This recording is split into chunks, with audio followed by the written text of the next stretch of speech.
Hi friends, Ewelina here. Welcome to the Homecomings podcast, an Audible initiative sharing vulnerable conversations with purpose-driven creatives on their life journeys, all with the intention to inspire people listening to discover the meaning of home in their own lives and come deeper back to their truest versions of self.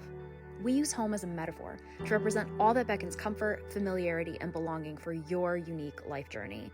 Whether that's through the work that you do, the people you surround yourself with, or the things that bring you the most joy in life. Because to live a life with more home means to live a more mindful and beautiful life. And isn't that the greatest intention for us all? I'm so glad you're here. Welcome.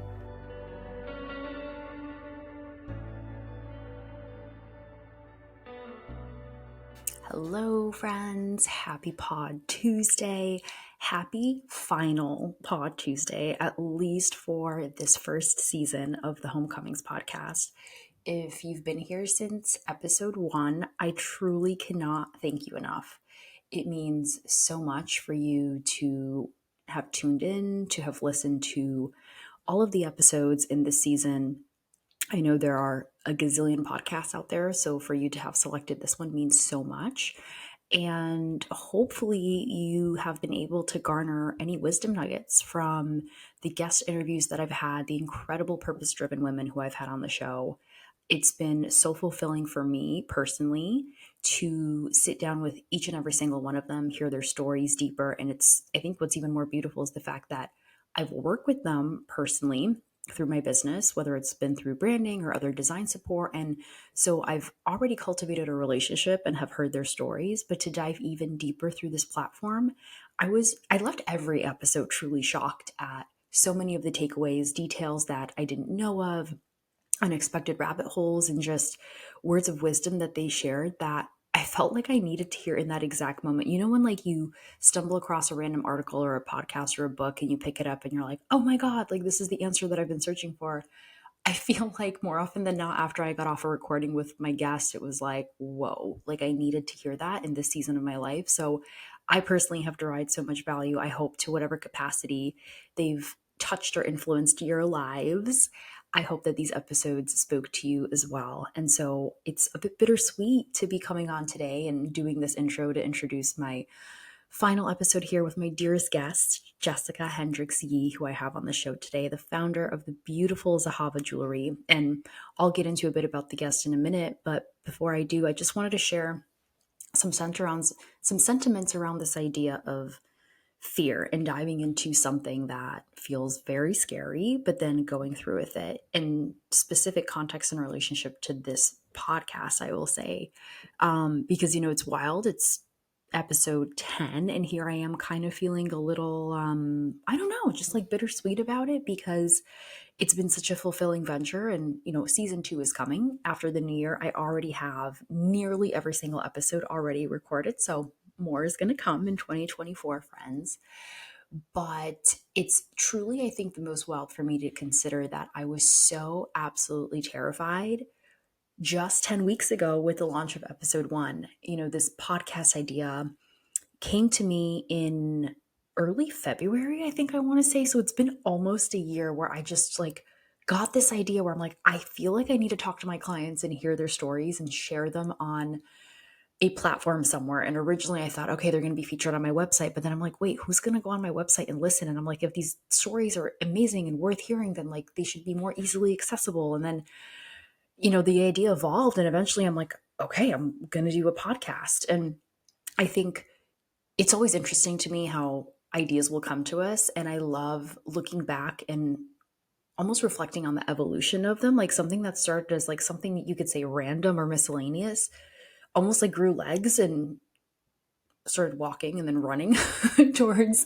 something just bigger and more exciting. And yeah, just all the knowings and feelings of this feels right and I have to do this. And so it unfolded to be a beautiful and fulfilling project for me, absolutely. But what was even more interesting was to witness how I embraced fear in the moment, because I imagine for most of us listening, I mean, for all of us listening, you know, there's always moments that we're going to navigate where there's something really uncertain or new that comes our way.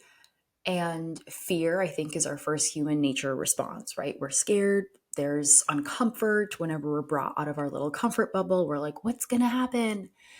Pushing through it, doing it. In hindsight, you look back and you're like, what? Like, what was I scared of? And this was literally the situation for me with this podcast. Like, after I released the first episode, and I think it was actually concretized to me after episode 2, I'm like, this is so fine, you know? And so I think I just wanted to share that for anyone listening who's in a moment of uncertainty and they're live right now, navigating fears, doubts, all the things, taking the first step to doing it. And sometimes it's taking the first step. It could be one of two things. It's like taking baby steps to actually move through with it, and then it becomes less scary. Or sometimes you just have to rip the Band-Aid off. In this instance, I feel like I had to do both. I had to take the baby steps to, there were a lot of steps, reaching out to the guests, scheduling the interviews, doing the interviews, editing, launching. It was a lot of steps. But then the Band-Aid was ripped off when the first episode absolutely launched. But either way, whether you're kind of building up to it or you're just diving in with both feet, more often than not, once you do it, you look back and you're like, oh, that wasn't so bad. And if you've been a listener to the show, I'm sure you have noticed that a question that I always love to ask my guests is around their fears. What kind of fears have you navigated in your business or along your journey, and how did you work through them? Because I feel like fear is such a multifaceted idea, especially in our culture and society. I think a lot of people have negative sentiments around fear, but I think what I've noticed time and time again in interviewing all my guests and even just reflecting on my own personal experiences, I think it's a beautiful opportunity for leverage. Like, if you can leverage the fears and the doubts to keep you going, then and if you push through them, it's going to be okay on the other end. And there's also a beautiful quote. I forget who said this. I think I've heard multiple people say this to date since I've originally heard it. But if you're not scared, you're probably not doing it right. Because everything new and uncertain is always going to require a little bit of fear. So I like to anchor into that reminder from time to time and know, like, this is normal. Like, this is actually okay. This isn't something to get like freaked out about. And the more that you do that, the more that you put yourself in these situations. Of course, every situation may be different and there could be new, I don't know, things and nuances. But I do feel, and I found in my personal experience, it does get easier because it's like training your brain that, like, you've done hard things, you could do them again. So anyway, I just went down a slight tangent and rabbit hole on fear. But that's on my heart. I think, especially considering I was so scared just 10 weeks ago to launch episode 1, and here I am, like, sad that it's over. But yeah, just wanted to share that with anyone listening, and I guess give people the encouragement in a way to take either the first step or, again, like I mentioned, just rip the Band-Aid off if you need to, because sometimes that could be it. But on this whole topic and on this whole subject of fear, this is a rabbit hole that my dear guest and I, Jessica, dive into today on the episode. And it's one that I'm really excited to share, of course.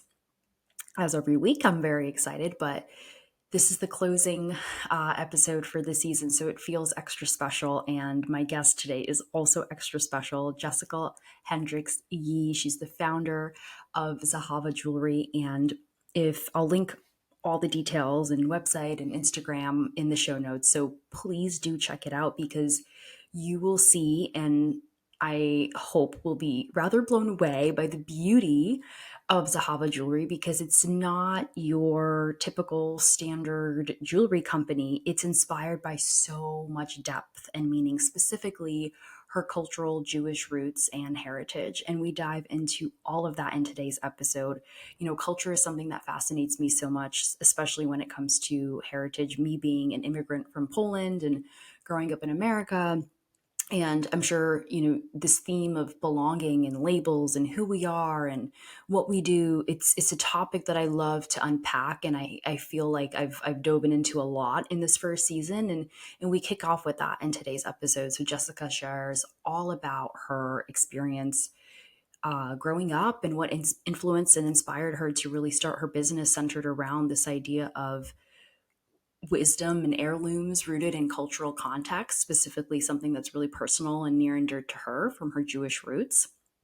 So there's beautiful talking points all around that topic. And then we just dive into her story, which is so magical, the unfoldings of her business. I think what I really loved and appreciated, and we even mentioned it at the end of the episode, I felt like we dropped so many little reminders for both of ourselves and hopefully for anyone listening, whether you're a business owner or not, around unexpected but really important things like just being grateful and savoring the slow beginnings, because there's such a purity and innocence that could be found when you're just starting off or dreaming into an idea. I think so often we're so quick to want to rush to the finish line or get to the next milestone. But then when we're there, we look back in like fond nostalgia for the slow, carefree, more like naive days that we had. There's so much beauty in that. And so when we talked about that, it really, again, I mentioned like, the conversation. I walked away from the conversation at the time of our recording over the summer, feeling like, wow, I really needed to hear this because I was in a place of like rushing and wanting to get to the next step. So it was just a beautiful reminder. And there were so many other moments like that in this conversation. And so I hope for anyone listening, they garner those little takeaways as well, because there's no shortage of them in this one, friends. So without further ado, I want to introduce you all to Jessica Hendricks Yee of Zahava. And lastly, I just want to say, if this episode has resonated and if the season has resonated at all with you guys, I would truly appreciate having you leave a review and a rating, especially on Apple Podcast. That's where you can write the review. Spotify lets you rate, but if you get on Apple Podcasts, you could write a little review, even if it's just one word, like, this is great. Well, that's 3 words, but you get what I mean. Would mean so, so much. Again, for anyone who's been here from episode 1, I appreciate you deeply. And yeah, enjoy this one and stay tuned for season 2, going to come in early 2024, potentially late January, maybe early February. I'll be sharing all the news and updates as it unfolds. Thank you guys so, so much. Enjoy this one. I'm so excited to have this conversation with you today. Let us just start with a brief intro. We're going to dive into all things your story, all things Zahava, but just to kind of kick us off and set the scene a little bit, why don't you share with people who you are and just a little bit on Zahava? What is Zahava? What is this magical brand that you pour your heart into all the time? Thank you. So I am Jessica Hendricks Yee. I started Zahava in 2019. I think the inspiration really came around the time of my wedding. I'm Jewish, my husband's Chinese American. So our wedding was this feast of cultures and colors and foods. And I was starting to think so much about these rituals, the ritual of a wedding that feels so personal and so intimate, but also is so universal, so global, so, not connected to time and space. And it was like such an interesting moment to have something feel so specific to me and yet have it feel like it made me feel like something that, part of generations of people have sort of practiced as well. And I think that's kind of like the spirit behind Zahava, is these pieces that feel like a second skin and almost like a tattoo, and like they're part of you, but they also tap into something a lot bigger than you and connect you to this idea of the shared human spirit of,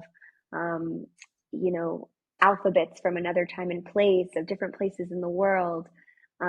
So yeah, I think it was also this like culture collision was really interesting, thinking about, for me, I'm like feel so connected to my culture and really want to keep it alive and keep it, kind of sticky and bendy and flexible and not let it be something like antiquated.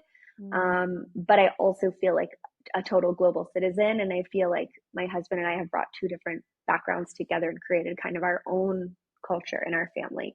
And so I think Zahava, my intention with Zahava was kind of to speak to that too. Instead of just like the typical, jewelry, which I love, but that's sometimes something that's very, a cross or a Jewish star or something that's a little bit more on the nose, like to have something that sort of shares your values, but in a way that's a little bit more private, a little more clandestine and just for you. Yeah. Um, so yeah, so that was kind of where it came to be. So Zahava is a line of fine jewelry, 10 karat jewelry that's made between Tel Aviv and Jaipur, and now a little bit in downtown LA too, now that I'm in LA.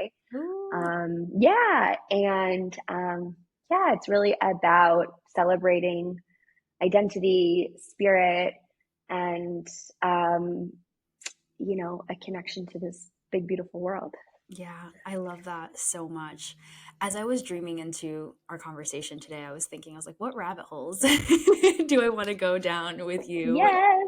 and go into? Because I found that to date, at least for like this first season of this show, there's been a relative kind of structure and flow to some of the questions I'm asking and kind of the avenues that I go down. But there's always, with every person, there's that unique essence in that story. And I think with you, as I was sitting with it, knowing you and a little bit about Zahava and all of that, there's this theme in as you were speaking to of identity, of culture, of heritage and belonging. Mm-hmm. So I want to dive in a little bit more in that with you and to whatever capacity you're comfortable sharing, just like letting Yeah. us in on what has your journey been like with your identity, with your culture? Because for me, me being an immigrant, being born in Poland, growing up in America, that's been something that I've always have on my heart and that I'm questioning. I think growing up here in Connecticut, where I'm from, there's such a huge Polish community, and I've always Mm-hmm. felt like I belong. It's like all my friends are Polish, the churches here are Polish, the delis.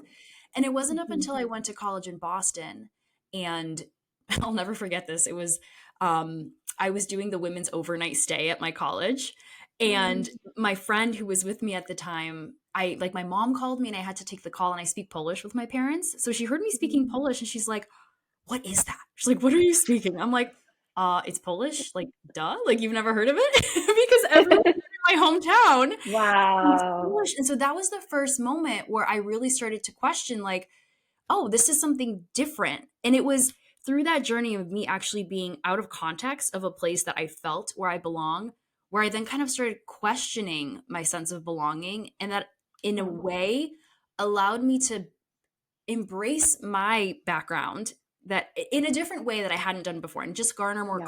like appreciation for it. So I'm curious if there was ever like a come to moment like that for you, Yeah.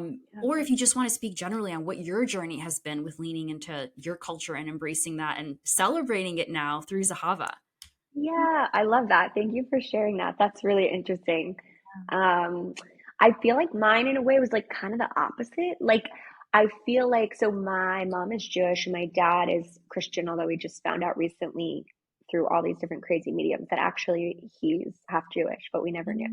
Mm. But so I grew up in a town that was sounds ridiculous, but kind of true. Like, kind of, there was like some sort of like religious segregation. Like, there was like a lot of community around the church and a lot of community around the synagogue. And then there were like, I grew up outside of New York and there were these like country clubs and they were like segregated by religion. It sounds crazy, but they were like, there were like the Jewish ones and the Christian ones. And so we didn't really belong to any of these institutions at all. And so I kind of felt like a lack of belonging just in general, I think, because I was like, well, okay, where do we fit?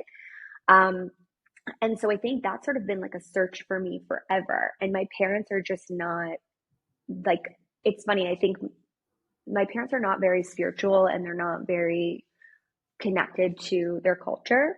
I think sometimes this can like kind of skip a generation where like my grandparents both on both sides were much more connected to where they came from. And then I think something probably happened where my grandparents kind of tried to really like Americanize, Oh, their yeah. kids and I like give love them this experience that was really like far from all the struggle and immigration and everything that they had gone through. That was just like, yay, we're in America, everything's great. yeah. And so I think they were kind of raised with that and sort of like didn't think twice. But I think for me, I was like, but wait a second, like we come from like this like rich culture. There's so much history. We're connected to all these stories and it's so powerful. And it felt like very alive for me.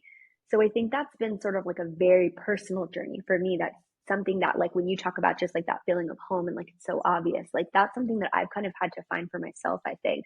Um, and it's definitely been a journey. It's still a journey. I kind of went like from, nothing to, I taught English in Thailand for a while. I was really Ooh, interested in Buddhism, and wow. I learned a lot of Buddhism, and I just like fell in love with that culture. So that was kind of like one step on the journey towards like sort of like a spiritual connection. And then I spent some time in Israel, which was amazing. At the time, it was in college. It was with like a really religious Jewish group. And I mean, I was such a fish out of water, and it was like such a crazy experience for me, but it was amazing. I loved the learning, and I loved just like being surrounded by such a different like perspective. And I think since then I've been kind of like just finding my way and creating my own way. And I've actually been thinking about it recently because we just moved into this house on Friday, and it feels like this new chapter and a new step to kind of a new chance to create like the rituals and the continuity that I want our family to to have and embody, and I want our son to grow up with. So I've been thinking about that, whether that's about, and some of it's kind of connects back to heritage and spirituality, like Shabbat is something that I love so much, and hosting Shabbat, which is like a Friday night Jewish ritual that I Mm, want to be able to do more consistently in the house. And then some of it is like, totally not connected to heritage. Like we have a little vegetable garden in the back, and I really want to keep that up and keep that kind of like connection to nature and to seasonality and all of that. So yeah, I think it's a lifelong it's yeah. a lifelong journey. I was just gonna say, as you were speaking, I'm like, it sounds like it's a never-ending pursuit of Hmm. finding yourself in a way, even though that may sound like Yes, but which it's it's true. true. It's finding yourself and finding what feels most aligned and authentic to you. And it's so beautiful that you were able to tap into that. And I think for me, the word that comes up too is curiosity. I think just being Yes. open to Yes. uncovering, because I think the limitations that we have are self-imposed, I feel most of the time. It's like, no, Yeah. this is how I was brought up, this is how it has to be. There's a lot of that like traditionalism, if we want to call it that. And I Yes. feel like that could be so limiting for so many people because there's such an Yeah. abundant, rich world out there that if you open Yeah. yourself up to it, which it sounds like you absolutely did when you talked about your Thailand experience and, even that trip to Israel, it was like the path kept unfolding in front of you Yes. because you stayed open and curious. It's like the steps were then kind of provided for you. Yeah, totally. And I think it can be a push-pull, because I think like between like what you're talking about, the sort of like societal rules and, cliques and whatever around some of these different like cultures or religions, I think can be really beautiful, but can also be kind of limiting or can kind of turn people off. So I think yeah, it is a bit of a push-pull of like where you kind of create like your internal connection and, if there's sort of community that you can also tap into. Yeah, totally. Totally. So let's dive into Zahava and all things your special brand. I want to know, I'm fascinated by origin stories. And so I know when we connected, you shared a lot of, the origins, the beginnings of Ahava, but I want to dive a little deeper and just kind of unpack what was that moment? Like, I want to be brought back to the moment before Zahava happened. Like, where were you? Like, let's set the scene. What were you doing? What was going on? And I'm also curious, why jewelry? Because it's such a beautiful creative medium. Were you always in love with jewelry? Did this kind of evolve on its own? Like, let's dive into this.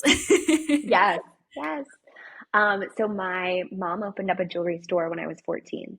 So I grew up really working at this store, like I think it's always for young people so great to work in sales and just like have a job where you have to kind of be like customer facing because you learn so much. So that was really amazing. And I think I just grew up in a very entrepreneurial family. And like we would always talk about like my dad's favorite dinner table conversation was always like businesses that we could start. And like that was just sort of like normal conversation at our house. Mm. So I think I always had this like entrepreneurial spirit.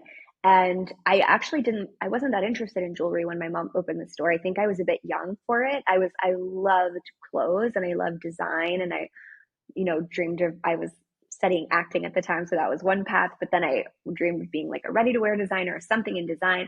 But as I got older and I worked at the store more, I really started to see how nostalgic jewelry can be and how it's such a powerful medium for storytelling and the connection that a wearer has with the piece that they wear and the maker of the piece. I think, Yeah. it's different than clothing that you put on and then you take off. It's something that, becomes part of you. And it's precious and it symbolizes so much. Think about somebody wearing their grandmother's chain or a ring that symbolizes their connection to their spouse, or it's powerful stuff. And so I think that's really what made me fall in love with it.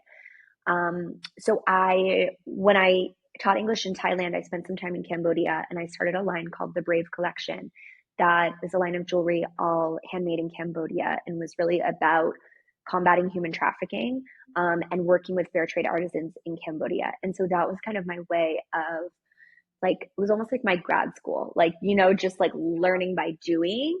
Yeah. Yeah. And learning about starting a business, about the jewelry business.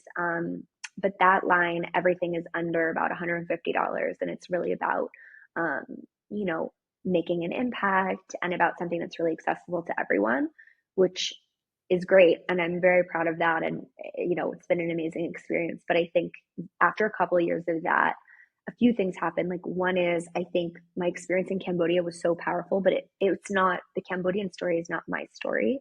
I think it felt, I had a visceral connection, and I'm so glad that I was able to use my platform, like in the States, to tell that story. It's ultimately not my story. And I became more and more fascinated with, like, well, what is my story and how can I share a little bit of, Mhm. um, you know, pieces that speak back to my heritage, that speak back more personally to me. And I really became fascinated as well with the idea of heirlooms and pieces that can be, kept forever and passed down from one generation to another. And those are pieces that are made with gold and made with diamonds and made to be forever. So that's kind of the spirit I had. There was this one really big partnership we did at the Brave Collection that was really lucrative, and I decided to kind of take those profits and use it to start Zahava. I got there was these friends of mine who have like a branding agency, had this really really cute little studio in the meatpacking district above Rag and Bone. It was like this really cute brick, like beautiful little studio. Is like above this like really great coffee shop that made these lattes that they put cinnamon and honey in them, and they were so good. Ooh, I'm And there. that was like, I'm mentally there. yeah, like that was like the start of the day. It was just Yeah. like a really great vibe. And so anyway, I asked them if I could kind of like, set up a desk in their studio, basically like sublet, like a little corner. And they said yes. And I just like think back to like the mood board that was up. I created this like bulletin board, and it just was it was honestly like my favorite time because it was before everything started. And I love running the business, and I love interacting with customers, and I love that it's real. But there was something really magical about just like the dreaming of it. And I think I felt it was so pure. It was like I was so connected to the vision and the meaning. And I think I often try to go back to that time in my head, because I think sometimes when it becomes real and you sort of get distracted by like, well, this is really what this customer wants, or this is really what is selling and this is where we're making money. Like, I think it can kind of confuse the like purity of the essence of it sometimes. And of course it's a push pull, right? Because like the essence might be like a beautiful idea, but it might not necessarily be like a sustainable business. So it's always, you Right. know, a compromise. But it was such an expansive, dreamy time. Everything was possible, and it was so exciting, like getting those first samples back. I decided it was really important to me to work with metalsmiths in Tel Aviv. It felt like connected to my background and where I come from. And it also, there's so many amazing metalsmiths in Tel Aviv, and I really wanted to show their work. And I just remember like getting those first samples and just like that excitement of having something just completely in your head, and then you can like hold it in your hand. It's such It's a powerful a feeling. experience. Yeah. So that was the start. It was like a hot New York City summer.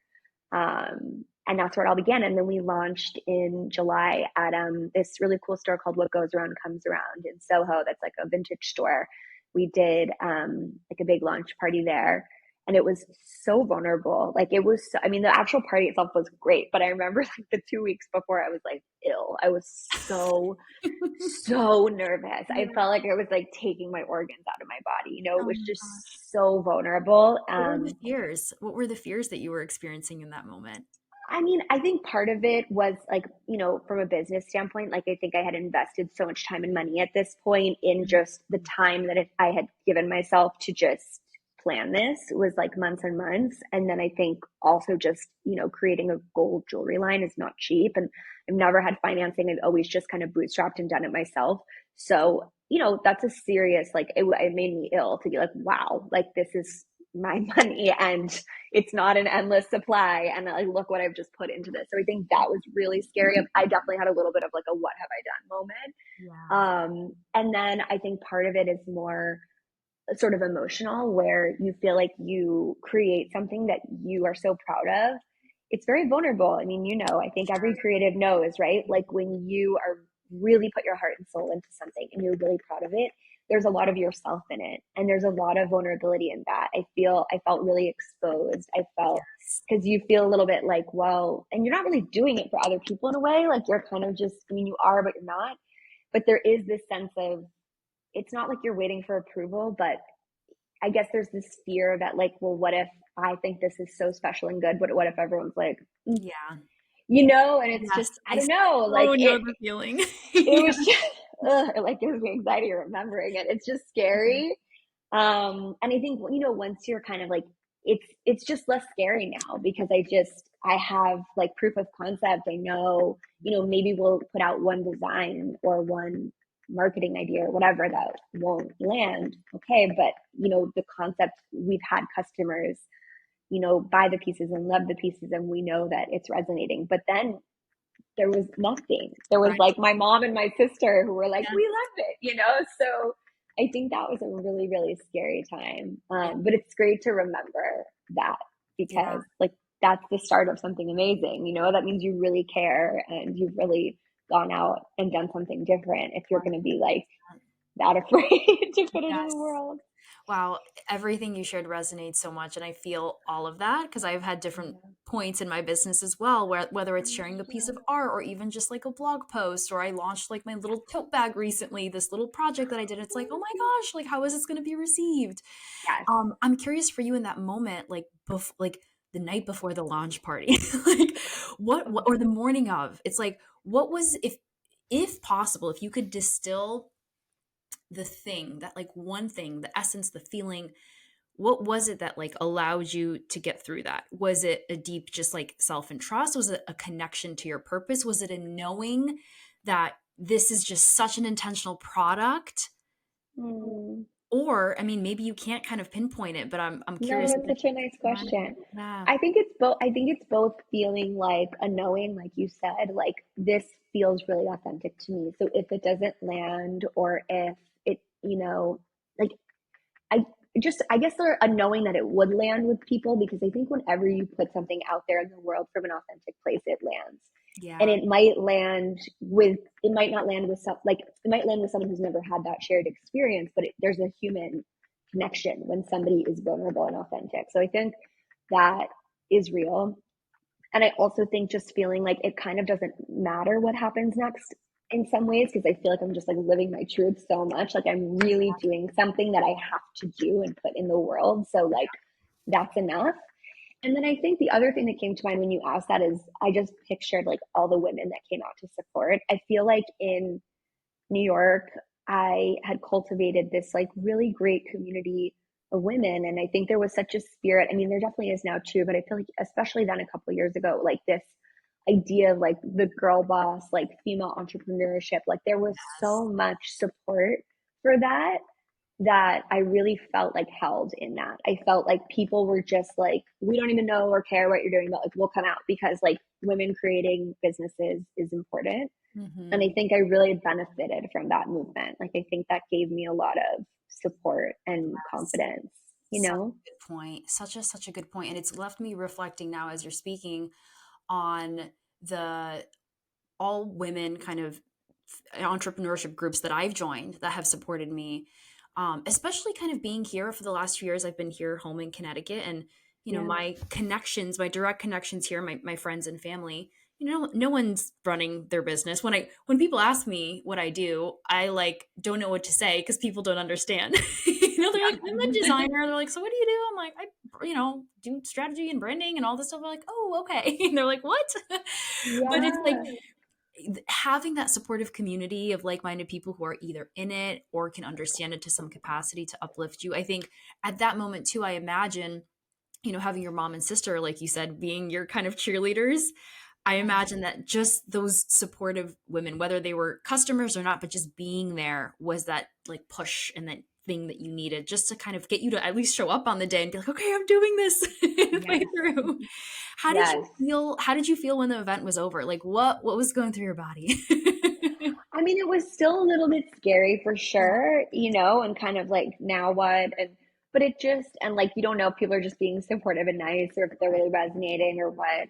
Um, but I think it just was so exciting. I think like when you create something, when somebody buys it, like even if they buy the smallest, most inexpensive piece, it's just like such an honor, and you just can't believe that somebody is gonna like put their money towards that or is gonna wear that and make that part of their life. And so I think that just felt like really humbling, like seeing pieces sell and seeing people connect with different pieces was just like so thrilling. I think jewelry really takes on a new life when it's worn by a customer. So I've created all these pieces in a vacuum and I have this intention behind them and this idea about what they are.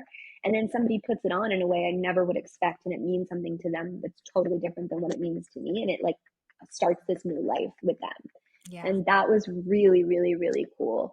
I think there's like a little bit of like a sadness in a weird way to like it actually like going out in the world and becoming a business because there was like this little sweet purity of it just being this like idea. So it Mm, was a bit like, oh boy, here we go. Like now it's all been like let out of the cage, but yeah. also of course just like the excitement. Yeah. And yeah, and I think, somebody said something to me that really stuck with me once, which is there's two types of people in the world. There's people who do things and there's people who talk about doing things. And it just really stuck with me that like you don't have to do everything perfectly, but you have to just be a doer. Like you have to just do it. Because I can get really bogged down in like, well, I don't know if it's not right, and I can go on for years.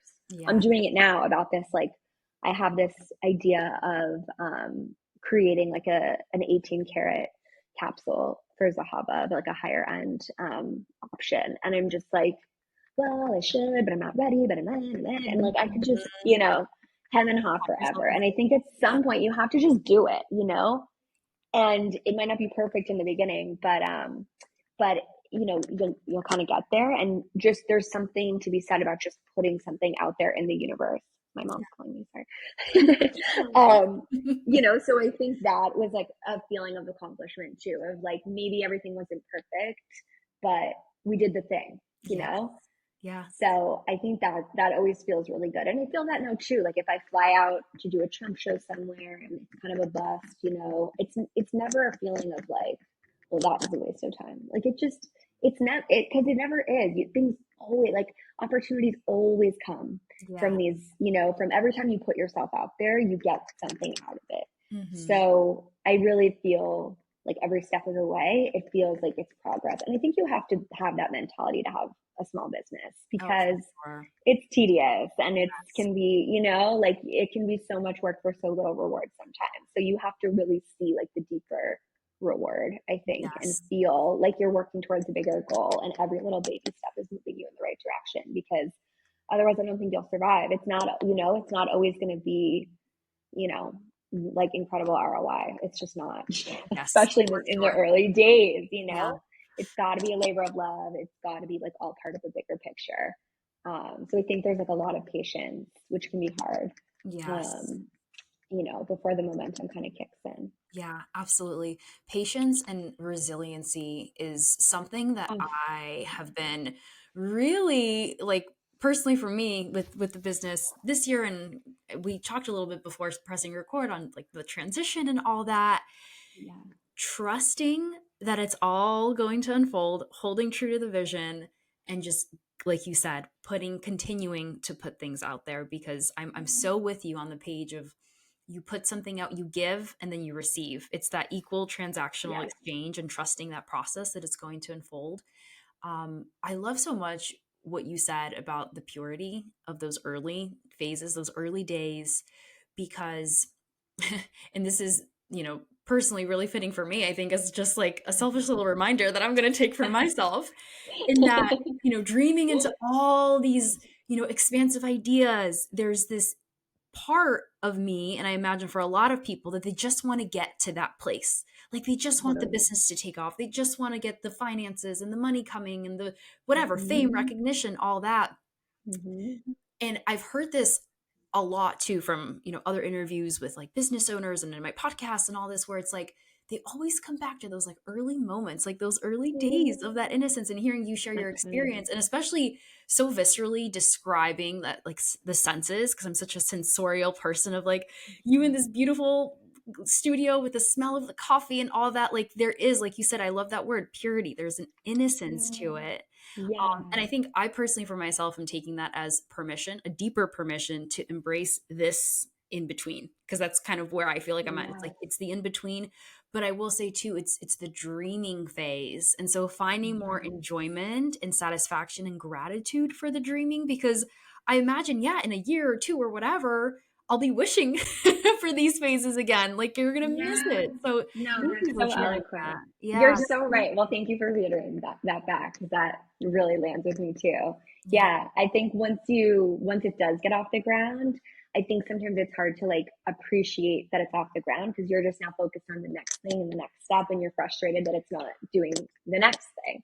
And right. it's hard to sometimes even appreciate where you've gotten. So yeah, I think that like early phase, and I think also like there's something about like once the train is already on the track and it's moving, it can be hard to like, see those things. It's kind of like when you go on vacation and you come back to your house and you're like that is there. Like Yeah, we put that there. Like this it looks feels foreign. terrible. Or like, yeah, like, or, but like you can see it and you can make updates. Like we just moved, obviously, so this is top of mind, where it's like we have all these ideas and we're so excited. But I also know that if we don't make these like home improvements now, we're going to stop seeing them and we're going to stop like having energy for them. We're just going to be like, it's fine. So, and I think it's kind of the same way, where it's like in the beginning, you want every little detail to be perfect. And then once you're going, you're also just trying to like get through the day. And so I think sometimes it's, you can get a little bit lazy, I think, with certain things, Oh yeah. certain details or visuals or things, it's like, oh, it's fine. Well, let's just use that. Or let's just use the less expensive tissue paper. Or let's try to save a little money. And Yeah. there's something, in those early moments where you just want everything to be like this work of art. And I think that that's like I strive to always work from that place, but it's hard. Like it gets lost in the shuffle a little bit. Totally, totally. Did you ever see yourself doing this? Like along your growth journey, like being in the position you are now, being a business owner, being a successful business owner, leading this beautiful company, like was this ever a vision for you on your heart, or did you lean into it as you were on the process, in your experience being in Cambodia and starting that, like is that when it kind of started to feel alive for you? You're like, oh wait, I'm going to start this business. And or like did you never have that moment until maybe you were in that studio finally doing the thing? I definitely have the vision. I used to go with my mom. She used to go to the trade shows for like the jewelry trade shows, and it would be like at these big, like the Javits Center, or these really big, like I don't even know what you call them, like exhibition, like Yeah, like they're like, expos. yeah, they're like 7 like city blocks, like they're huge. And it would just be filled with all these little stalls of all these jewelry designers. And she would go to do her buying for the store, and I would come with her. And it was like a candy store for me. I loved Mm, it so much. I still love it. And now I've exhibited, I've been there as a buyer, I've been there as a, but it's so thrilling to me, because it's just like everyone's putting forth their work, and you get to meet the makers, and it's just so cool. And so I remember, I think the first time I went, I was like 14, and I was like, oh, one day I'm going to do this. So it wasn't really plan A, like, because I yeah. was a theater major, and I was auditioning, and like acting was really what I wanted to do. But then I think that world became just less interesting to me. Like, I think as a student, acting is so beautiful, but as a business, it's really hard. And I think that I kind of got turned off by like the reality of what the business would be. And I remember feeling like, wow, I could read a script I could spend 2 hours like really thoughtfully reading the script and then spend another 4 hours preparing my sides and go into audition and just like be rejected right off the bat because like my hair is too brown or it's not brown enough or Wow. whatever, some stupid thing. And I remember feeling like at least like starting a business, it may be difficult, but at least like every bit of effort I put in will move me forward. And I think there was something, and this isn't like fact, it's just the way that it felt to me, like about the acting world. It felt like I could put in so much effort and it just wouldn't necessarily take me forward. And so I think that like that vision of like the jewelry designers at the expo center, like that, never went away. That was always there. And I think that Yeah. became just like louder and louder as I Yeah. got The seed older. was planted. Yeah, it was. Love that. Yeah. I love that so much. And I'm always so curious for entrepreneurs, business owners, especially for myself navigating this, um, just kind of unpacking and understanding like, did you ever see yourself doing this? Is this something that was on your heart? Did it come Mm, organically? Because I feel like everyone has such a unique journey and story, and sometimes it comes so unexpectedly. But then there's other moments where like that was always on your heart. And I think for me, I remember being in like high school and thinking like I'd love to start a business one day. Like I think the desire was always there. No yeah. freaking idea what it would be. I knew I was always like crafty and into art stuff, but like I didn't even know what graphic design was. And it's like as I continued on the journey through life, things unfolded and naturally I kind of fell into being here. But there's also the thought and the question I always have in the back of my mind of like, what's going to happen in 5 years or 10 years, or maybe this is going to completely change. Um, Totally. I'm curious for you, has there been anything that's really surprised you about your journey? Specifically, like once you started Zahava in what is it, the 5 years maybe now? Yeah, 5 years since you've had the Um, business. Has there been yeah. anything that surprised you? Yes. Um, I mean, I think what's surprising is that it's business. Like, I think Yes. maybe shouldn't have been so surprising, but I think that that can be really hard is when you come at something because you have a story to tell and you are creative and you're an empath and you want to create pieces that resonate with people. That's a very different skill set than bookkeeping and Mm, sales and invoicing and marketing and so I think it really requires you to be a jack of all trades, which I really love. And I feel like it's important to kind of like develop those other muscles. And there are other parts of the like there are a lot of parts of the business that I really love. There's parts that I hate, like bookkeeping. I really really hate, like yeah. paying taxes. I'd Me rather have too. like dental surgery than like deal with that. But Second but that. right. I have to outsource that. Oh, me too. It was like the first thing. I was like, Yes. that's the first thing I will first. So, but yeah, I think that that can kind of be sometimes a surprise because, and I think it goes back to the word you used of resilience, where sometimes you feel like 2 months have gone by and you haven't done the thing that you're like, the reason you're doing this is Mhm. for Yeah. that like creative, empathic, like storytelling experience. And sometimes in 2 months, you're like, wow, I've barely done that because I've been doing XYZ. So you kind of have to keep earning the time to do that because, you got to keep the ship moving and you've got to keep the dollars coming in and you've got, so I think it's a bit of a juggling act. And I think that can be exhausting and difficult. Like I think there's definitely moments where like when things are hard, I like get distracted and frustrated and I'm like, I just want to go do some job where I just have to do this one job because it's hard to have to be like doing everything On all and the it's time. not all sexy. Yeah, and it's not all like intuitive for me. So I think that's always surprising, even though at this point I should probably know. And then I think, like it's still surprising to me, like how much the little things mean.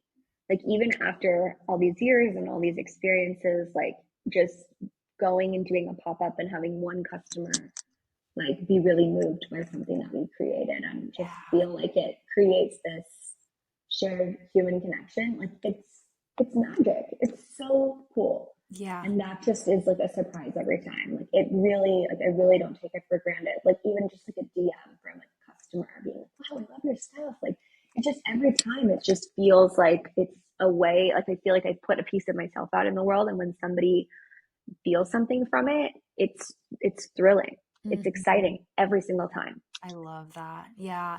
And I think back to what you were saying earlier, it's like that that affirmation Yeah, that keeps the yeah, fuel on the fire burning. Um, yeah.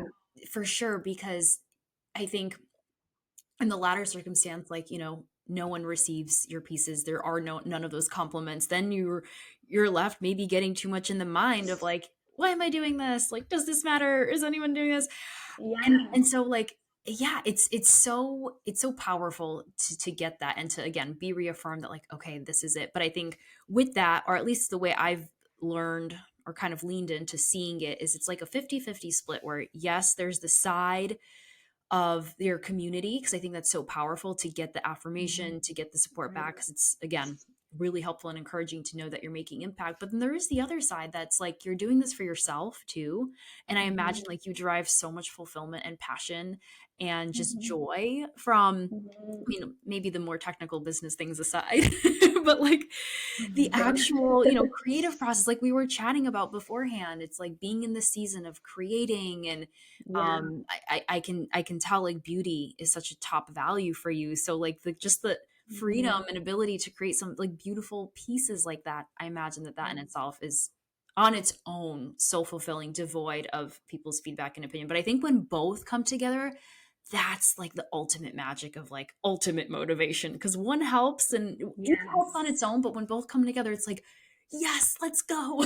Yeah, yeah. I think we all just kind of want to be seen in the world, and we all Yes. want to put forth the way that we see the world, and we want to make the world better, and we all do it in strange ways. But like, even though this is sort of like a funny way of doing it through jewelry, but it's kind of my way. So like, it's actually there's something really like powerful and spiritual and emotional about that because it's my way, and Yeah. I'm sure a lot of different people feel that, right? Like if you're a doctor, like it doesn't have to be a creative, but it's like the ways that we make an impact in the world, the way that we connect with another human and try to create like joy or beauty, it's it's it's powerful. Yeah. Yeah. That, and also knowing like, I think in those moments where as creatives we're questioning who would need this, who would want this, I think of like, okay, we're here with our unique inherent gifts, but then there are also people with their unique inherent interests,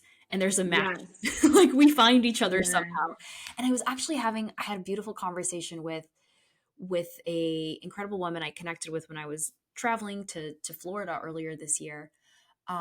She's a coach, and she was sharing with me, I was sharing some ideas with her for like what I have for the business going on, and I'm dreaming Mhm. into this little branding program that I want to start offering. Mhm. And I'm like, who do I cater this to, because I want to like offer it to everyone and I want to just help Mhm. everyone.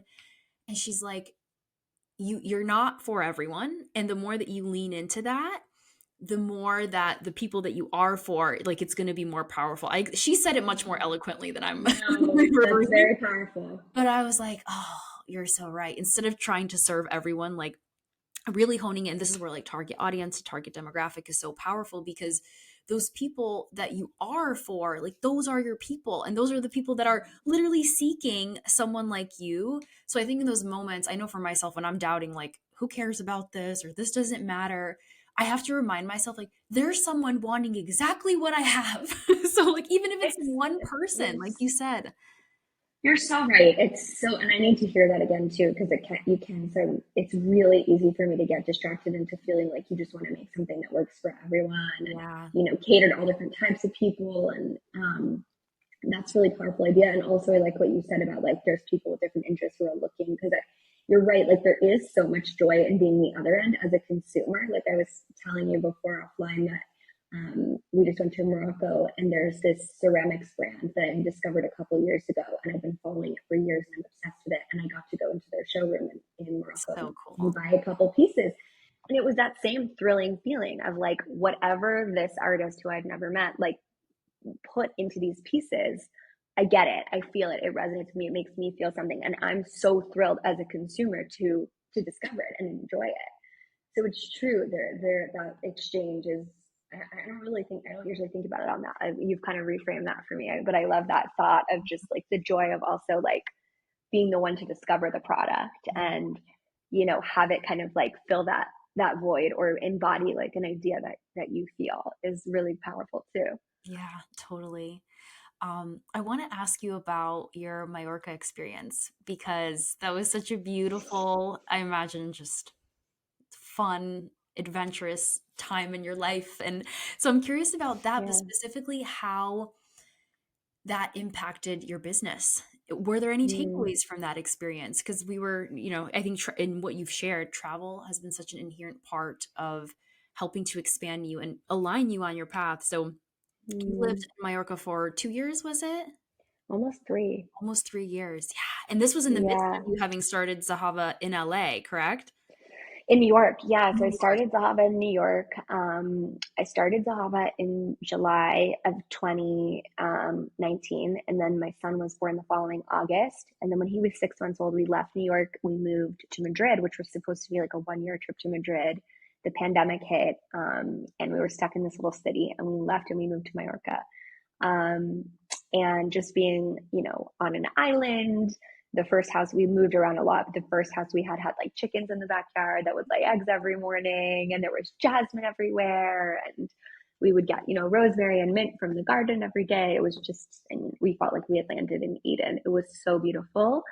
Um, it was really interesting. It was challenging from a business perspective, being so far away from my consumer, like not only not doing pop-ups, but not even sort of like being around the shop, the types of shops that would carry our stuff or the types of customers that would buy our stuff. Like I certainly made a community in Mallorca and sold some of our pieces within the community, but it's not exactly like our target demo. Yeah. And so I think it was hard being disconnected from that.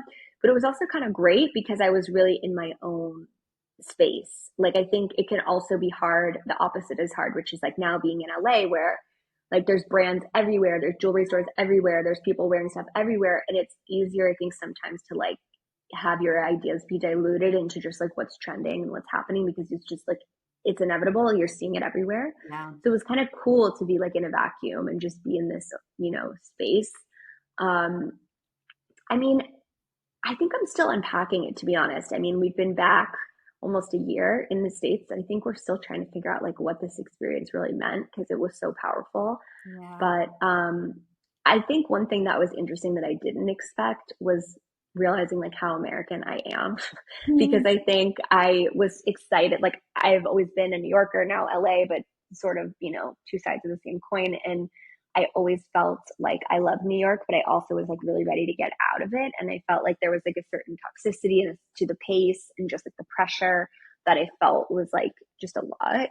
And it was really great the first few months to be gone from that and just to slow down and to be in a different pace.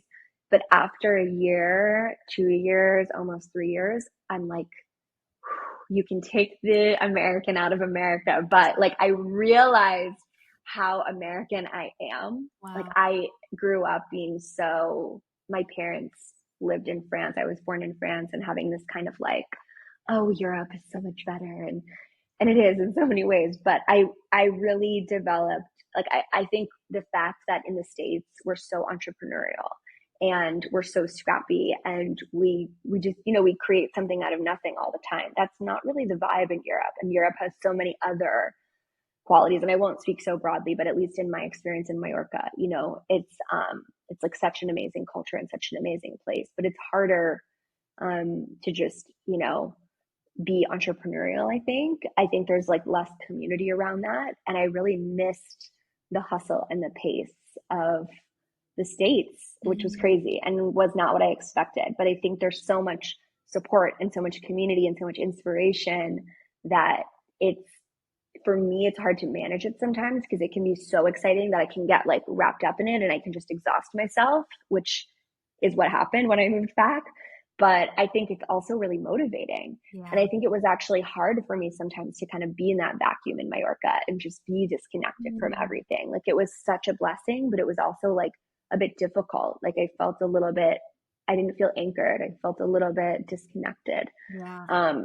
So that's powerful because I think being able to like opt back into this life and feel like it's a choice and not feel like, oh, I'm just like a victim of like my circumstance and like Totally. I roll like America is like the worst. Like, I think it's Totally. it's empowering to feel like, yeah, it can be, like there's tons of drawbacks to these American cities for sure. And I have my critiques and things, but I also feel like I found an appreciation for it that I didn't expect. And Mallorca, of course, is magic, and I'll will always like feel like a part of us. But Yeah. it was cool to be able to like see our life from a distance and feel like appreciate it, I think. Thank you for sharing. Yeah. Like I'm thinking the power of context, like what an influence that has, because while and I think about this for myself too, because we were just chatting earlier as well before we pressed record on like I could take my business anywhere, I could work from anywhere, but there is Hmm. something to be said about the energy, if we want to call it that, of the place Yeah. that you're in. Yeah. Is it conducive to what you're trying to do? Yeah. Because I also, it's funny when you were saying you're like very American. I'm like, oh man, this is like my type A go getter girl boss man mindset, like activated. Right. I'm like, oh, and there's a piece of me that's always wanted to live in New York because I'm like, oh, what an opportunity and all that. Hmm. But I wonder too if being in a context of something slower like Europe would serve me, or I Hmm. don't want to say hinder me, but like give me that similar feeling of like, this is great, but like maybe I need to be in like a more stimulating, I don't know if that's the right word, but I feel like LA, it's interesting because I totally see the hustle, hustle New York, then the European easy, slow. And I feel like LA might be the perfect amalgamation of that That's what we're hoping. because That's what it we're is hoping American, but for. the West Coast is more easygoing. And I'm like, wow, I think Yes. you've settled for now, at least in this season of your life, on like that I think perfect so. place. I think so. I think so. I mean, I think that's what it is. I think that like being able to learn so much from like having my 20s have been in New York and just learning so much about like, from that networking and that pace and that hustle and like whatever. It was so amazing. And I carry that with me. And then being able to be in Spain and have that pace and that just like appreciation of life and time for the family. And I started turning my phone off every Saturday for Shabbat living in Spain, and I've kept that up. And, Ooh. I learned so much. I mean, my husband and I talk about it all the time. Just, we really learned so much about living, working to live, because that's the Spanish really have taught us that. And I think that was so incredible. So I think that is the goal ultimately, right? Is like you kind of like lean into all these things you're drawn to, of like living on an island or living in a big city, but then kind of finding the happy medium and incorporating all of that. And I think there's moments where I have to like channel one or another, where I'm just feeling kind of like sedentary and I have to like channel that New York energy, or I'm feeling really crazed and I have to remember, life in Mallorca and take it Yeah. down a notch. Uh, I think that's what's crazy too, is that like you get into your bubbles, like, and in LA, we moved here in August and we've definitely been in sort of like a work bubble. And it's been just like really chaotic, in a great way, but just like growing the business. And I don't know, feel like my husband and I both just kind of fell into this like, gotta work, gotta do this, blah, blah, blah, like this just very like American energy. And we were just in Spain and everything just sort of stopped. And it was so peaceful and it was so beautiful. And it just, I think, you used the word permission earlier, which I think is really powerful. Like giving yourself that permission and realizing, okay, well, we just picked up and we went to Spain for almost 3 weeks and the world didn't end and it was okay. And yes, like maybe, it'll like negatively impact sales a little bit, and that's okay. And so I think remembering, but sometimes for me, I have to get out of my physical place to remember that, because it can be really hard for me when I get into my groove in LA, or honestly, even when I was living in Mallorca, crazy as it sounds, it yeah. was the same thing sometimes, where you're planned like, okay, this Friday, I'm going to take the day off and I'm going to do this way, this. And suddenly it's Friday at 3 o'clock and you still haven't found that time for whatever you wanted to do. And you're like, oh, I just have to get these few more emails out. So I think sometimes for me, I have to like, I'm like a baby. It's like physically remove them from the Yeah. situation, because like I I'm can't, like, guilty I don't know, too. have the discipline. Like the to-do list is never going to be done. Like there's Yeah. always stuff. So yeah, I think it's like it's keeping that alive. Like obviously travel is such a luxury, but I think it's so important. And I think it can be all different things too. Like it could be camping for the weekend. It doesn't have to be going to another country, but getting out of your day to day and your routine. It's, yeah, Yeah. it's important. Oh, I love that so much. And I'm taking everything you shared for myself. I'm like, the reminder to just Me too. I'm like, take your own allow advice. myself, just allow myself more of that spontaneity. It's all going to be okay. Yeah, yeah, Yes. yeah.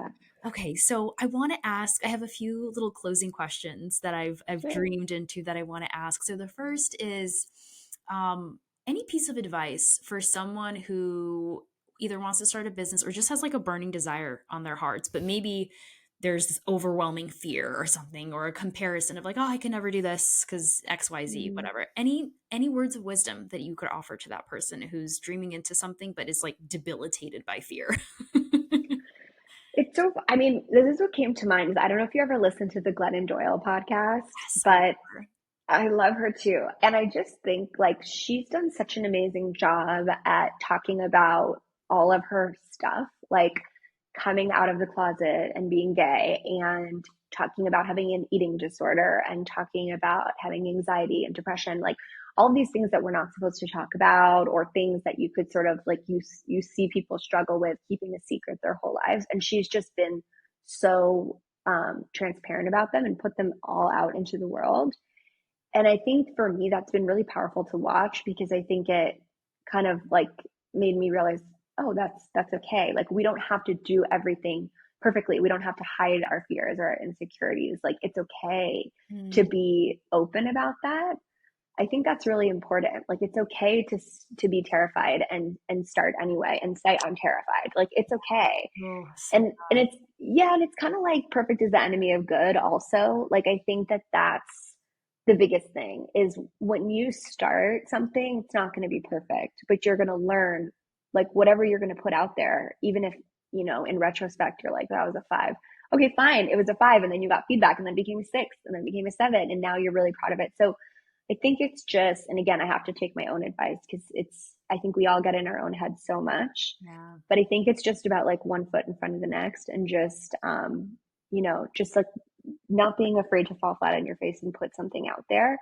I think also it's about like having people around you that you really trust, that you can kind of like have an inner circle of people that you can share something with and get feedback before you maybe put it out into the open, into like in a really public way. Like I feel like there's people that, you know, whether they're just personal or professional contacts that you know you really develop a trust for, where you can say this is something I'm workshopping, like does what, you know, how does this feel? And I think that can kind of give that little bit of confidence sometimes, or maybe not. Like maybe I love it's the feedback is like, wow, it's really not ready, I actually don't understand this, and maybe that's helpful, and then like there is, you know, that space to like to fix it in a private way before you kind of like put it out into the world and it feels like it starts snowballing. yeah. um, but I think also like starting small, like, you know, I've like never had financing and I've just had to grow a lot more slowly. And I think that's okay. Like I started the Brave collection when I was right out of school. I had absolutely no money and I created pieces that were not very expensive to make. And so I think that's also, again, like you don't have to have the perfect office and the perfect financing and the perfect team. And like you can just make something and sell it on Etsy and start there. Like it doesn't all have to be so squeaky clean, Yeah. you Just know? start. Just starting. Just start. Yeah, And exactly. I love Glennon Doyle, and I always go back to her little expression that she says, "You can do hard things." Like you can Yes, do it. Like you it's literally, you true. could do it. You You could can. navigate it. Yes. Yeah. Yeah. Um, okay. This question, it's simple, but it's been interesting because it could be really deep. But what does purpose mean to you? And do you feel like you're currently living in alignment with your purpose? So deep. Um, Yes, it's a little bit of like a ooh plot twist. it is. It is. Um, I think that yes, I feel like purpose is, you know, I think there's sort of like values that we all hold dear and things that really light us up. And I think purpose is just creating space for those things.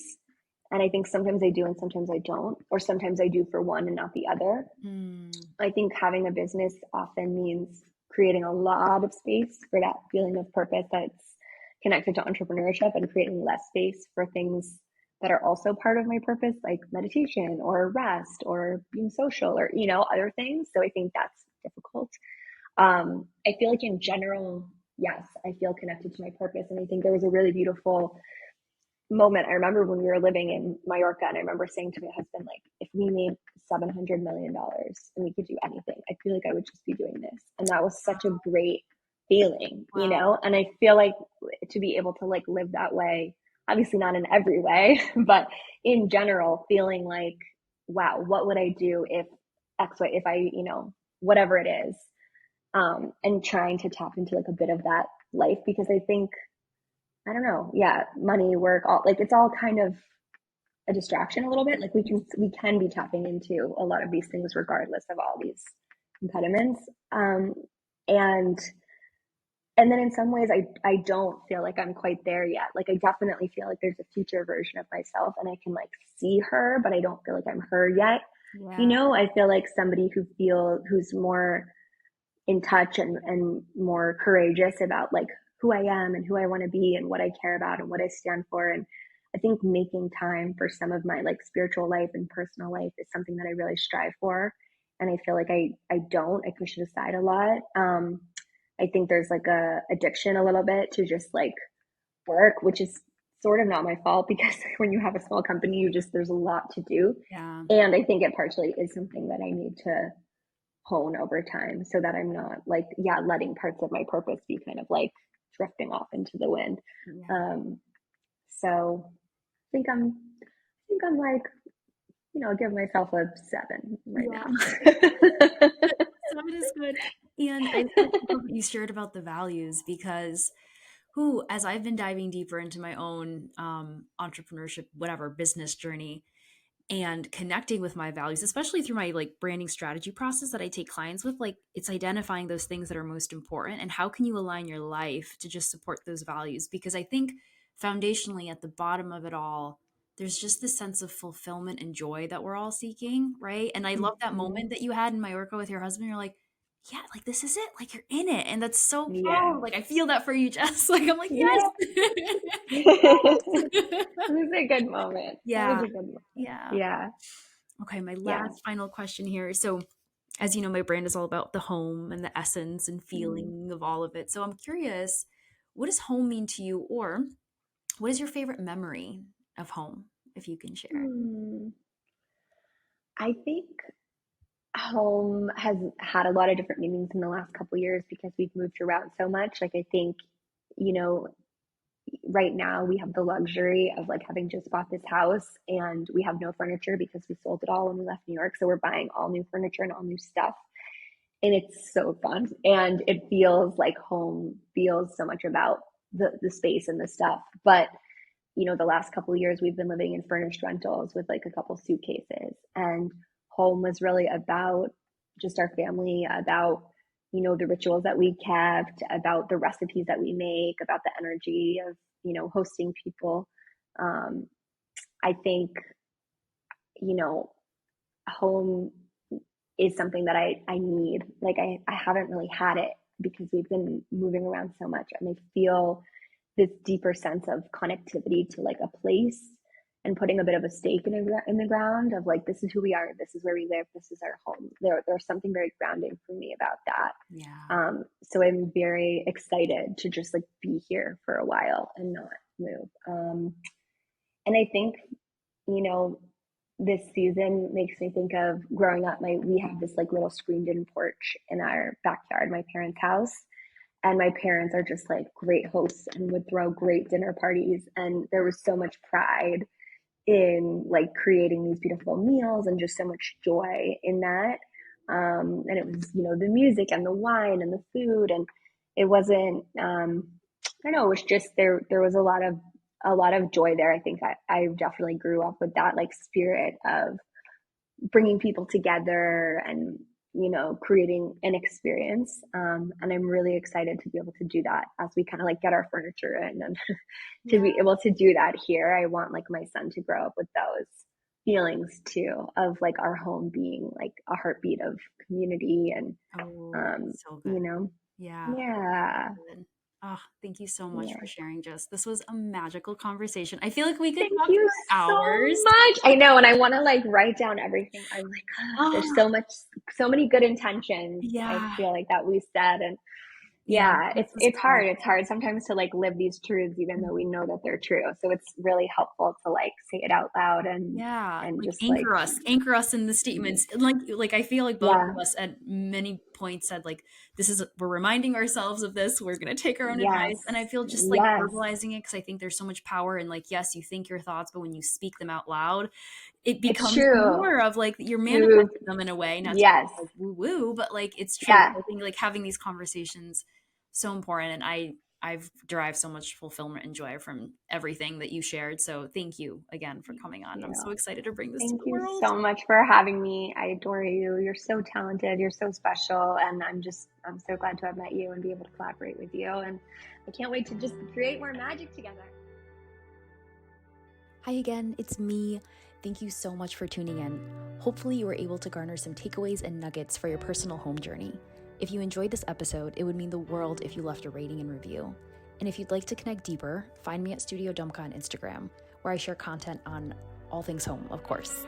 Sending a big, cozy, homey hug your way, friends. Till next time.